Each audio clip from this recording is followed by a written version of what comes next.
Imtiaz bhai international human rights production commission 10 వచ్చిన తర్వాత ప్రత్యేకంగా ఈ ఆఫీసు ఏర్పాటు చేసుకోవడం జరిగింది. ఈ సమస్యల మీద ఇక్కడికి వచ్చే వాళ్ళందరినీ ఇక్కడికే వస్తారు. వాళ్ళతో ఆయన పూర్తిగా మాట్లాడిన తర్వాత వాళ్ళకి ఏ విధంగా న్యాయం చేయాలనేది కూడా ఇక్కడి నుంచే ప్రారంభమవుతుంది. తేజ్ గారు, అంటే మీ ఆఫీస్ ఇది? అవునండి. ఇక్కడి నుంచే ఇక్కడ డైలీ 1 అవర్ ఇక్కడ స్పెండ్ చేస్తారు. ఇప్పుడు మనం ఏదన్నా కానీ సమస్యల కోసం వచ్చినా కానీ వాళ్ళకి చిన్న చిన్న సమస్యలు అయితే అప్పుడప్పటికి అయిపోయేది అయితే మనం మాట్లాడించి స్పందిస్తాం. లేదు వాళ్ళకి మన హ్యూమన్ రైట్స్ తరఫు నుంచి నోటీస్ పంపించేది ఉంటే అవి కూడా పంపిస్తుంటాం. ఓకే. ఇప్పుడు టోటల్ మీద పొలిటికల్ అంటే మీ ఫాదర్ తెలుగుదేశం పార్టీ. అవునండి. ఇప్పుడు మీరు వేమిరెడ్డి గారు కూడా తెలుగుదేశం ఎంపీ. అవునండి. ఇప్పుడు ఎట్లా మీరు పార్టీలో ఏమైనా మళ్ళీ చేరబోతున్నారా? ఏమైనా ఎట్లా? ఆల్రెడీ పార్టీలోనే ఉన్నానండి. పార్టీలోనే ఉన్నాను. దాదాపు మా నాన్నగారు 18 సంవత్సరాల నుంచి టీడీపీయే. ఇప్పుడు నేను కూడా ఉండేది సార్తోనే టీడీపీలోనే ఉన్నానండి. టీడీపీలోనే ఉంటూ సార్తోనే ఉండి సార్తోనే నా లైఫ్ని కంటిన్యూ చేస్తానండి. Okay okay. సేవ చేయాలా ఉద్దేశం అంతేనండి. అది సేవా కార్యక్రమం చేయాలా. ఎందుకంటే నేను స్వయంగా ఎంత చేయగలుగుతానండి, నా కెపాసిటీ ఎంత. అదే కానీ నాకు ఏదన్నా కానీ ఒక పదవి వస్తే మరి ఇంకా ఎన్నో చేయగలుగుతాను నేను. ఎందుకంటే పార్టీ సపోర్ట్ ఉంటుంది నాకు. అప్పుడు ఒక 5 మందిని ఈరోజు నేను కంటి ఆపరేషన్లు చేయగలుగుతానంటే నాకు పార్టీ సపోర్ట్ కానీ ఉంటే 100 మంది కూడా చేయగలుగుతాను. అది నా మెయిన్ ఉద్దేశం. మీరు కూడా చెప్తారు, నేను బాగుండాలా, పొరుగు వారు బాగుండాలి, అంతేనండి. అనే ప్రతి ఒక్కరితో కలుసుకుపోవాలా, నేను బాగుండాలా, నాతో ఉండే వాళ్ళు కానీ ప్రజలు కానీ అందరూ బాగుండాలా, కుల మతాలకి అతీతంగా ఉండాలా. ఏ రోజు కూడా ఏ కులం నుంచి కూడా ఏ మాట ఎత్తేది లేదు. ఆ రోజు ఇంతియాజ్ ఉండడం అంతే. అటువంటి మాటలు వచ్చినాయంటే ఇంతియాజ్ ఆ రోజు బతికి ఉండడం అంతే. అంటే నేను అంత ఇదనమాట. ప్రతి ఒక్కరిని కలుసుకుపోవడం, చిన్న పెద్ద అని లేదు, ఫలానా పార్టీ అని లేదు, ప్రతి ఒక్కరిని కలుపుకుని మర్యాదగా బతకాలా, అందరికీ మనం హెల్ప్ఫుల్గా అవ్వాలా. రేపు ఇంతియాజ్ లేడు, చనిపోయాడంటే కూడా అరే మంచి పని చేసి వెళ్ళాడరా, మంచోడ్రా అని చెప్పేసి అనుకుంటే చాలు ఈ జన్మకి. సేవా కార్యక్రమం మెయిన్ అండి. మనకి జనాల్లో మనం ఎంతవరకు చేయగలుగుతాం. ఈ మెయిన్ ఏంటంటే చాలా మంచి పాట అడిగారు మీరు సేవ గురించి అని.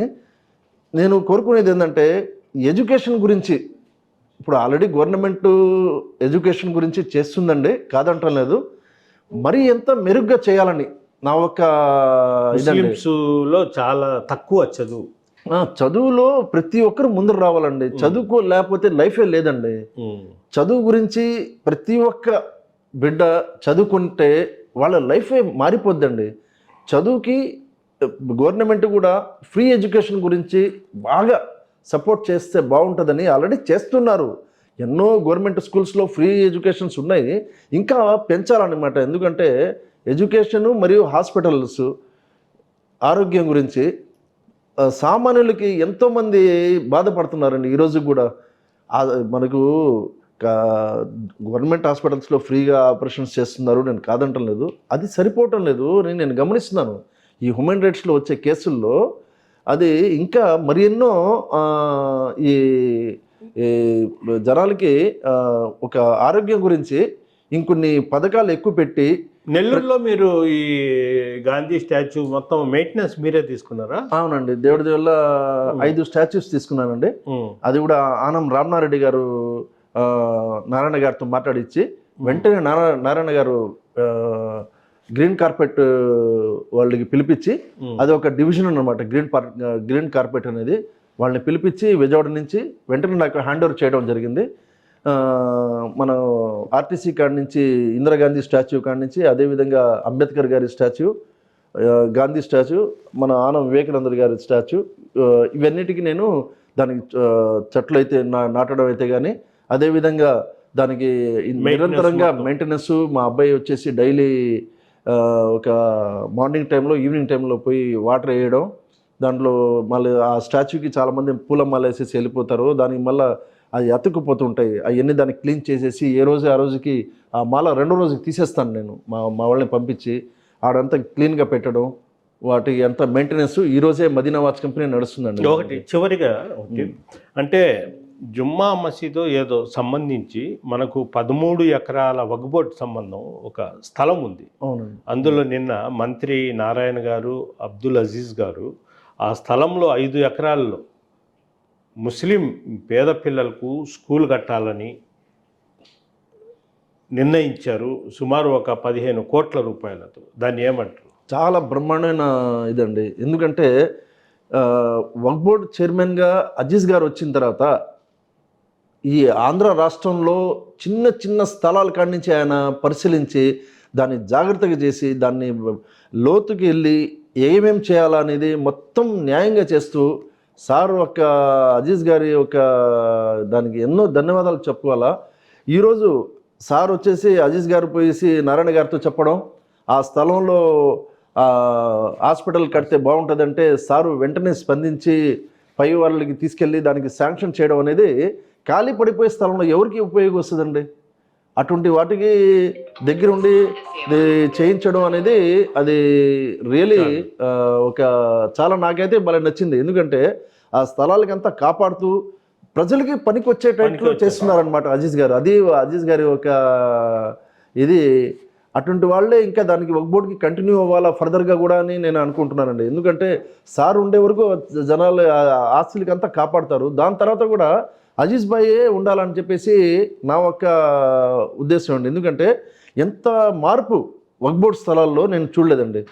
చాలా వాటిలో స్కూల్స్ పెట్టడం అయితే కానీ, చాలా ఖాళీగా ఉండే ప్లేస్లో దానికి మద్రసాలకి అయితే కట్టించడం అయితే కానీ, దానికి చెట్లన్నీ కట్ చేసి దానికి హ్యాండ్ ఓవర్ చేసుకుని ఆ ప్లేసెస్ని అన్నిటికీ కాపాడడం అయితే కానీ చాలా బాగా చేస్తున్నారండి. నారాయణ గారు కూడా విఆర్సి కాలేజ్ని తీసుకుని అది కూడా ఎంత ఎంత పెద్ద మంచి పని అండి. ఆయన ఎంత మంచి హృదయం చెప్పాలండి. 2-3 కూడా చేస్తున్నారు. అవునండి. అది ఈరోజు మరీ పేద పిల్లల కోసం అండి. అది నేను కూడా ఒక 10 మందిని చేర్పించానండి. ఎంత అసలు ఎంత పూర్ పీపుల్ అంటే వాళ్ళకి సార్ చెప్పిన వెంటనే నా తరఫు నుంచి 10 మందిని చేర్పించుకున్నారు. కోటమెట్టల్లో ఉండే పిల్లలకి నేను చేర్పించాను. మా మన్సూర్ భాయ్ చెప్తే మన డ్రైవర్ గారు వెంటనే నేను ఆ రిసిప్ట్ తీసుకెళ్తే నారాయణ గారు యాక్సెప్ట్ చేసి ఈరోజు వాళ్ళు హై క్లాస్ చదువుకుంటున్నారు. వాళ్ళు అంత స్థాయితో స్తోమత వాళ్ళు కాదు, వాళ్ళు పోయేసి బీద వాళ్ళు మంచి స్కూల్లో చదువుకుంటున్నారంటే అది నారాయణ గారి ఒక పుణ్యమే. డబ్బు ఉంటేనే కాదండి, సేవ భావన ఉండాలండి. అదేవిధంగా మన రూరల్ ఎమ్మెల్యే గారు కూడా నిరంతరం ఆఫీస్లో ఉంటారండి. ఎప్పుడు పోయినా కానీ వెంటనే జనాలకి అందుబాటులో ఉండి ఆయన కూడా బాగా సర్వీస్ చేస్తూ, గిరిధర్ రెడ్డి గారు కూడా ఈ మధ్య వచ్చి ఆయన కూడా బాగా సర్వీస్ చేస్తూ చాలా ఇప్పుడు నెల్లూరు చాలా ప్రశాంతమైన ఊరండి. అంతే ఒక అసలు చాలా హ్యాపీగా ఉండొచ్చు. ఇప్పుడు ఈ మధ్య ఏదో చూపిస్తున్నారు, నెల్లూరు వచ్చేసి కొట్టడాలకి నెంబర్ 1 అయిపోయింది అది ఇది అని. అటువంటి ఏం లేదు, కానీ ఇప్పుడు బయట పడుతున్నాయి అంతే. ఇప్పుడు ప్రతి ఒక్కటి సీసీ కెమెరాలు వచ్చేసినాయి ప్రతి ఒక్క చోట్ల కూడా. నిన్న కూడా కనకమహల్ కాడ కూడా ఒక ఇష్యూ జరిగింది. ప్రతి ఒక్కటి సీసీ కెమెరాలో బయట పడుతున్నాయి కాబట్టి అది ఓకే. చరిత్ర సృష్టించినోడు ఇప్పుడు ఆ చరిత్రని తిరగరాయబోతున్నాడు.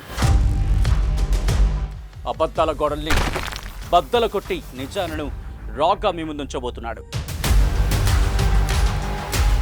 నిజమైన వార్తల కోసం వెంటనే డౌన్లోడ్ చేసుకోండి రా యాప్ని.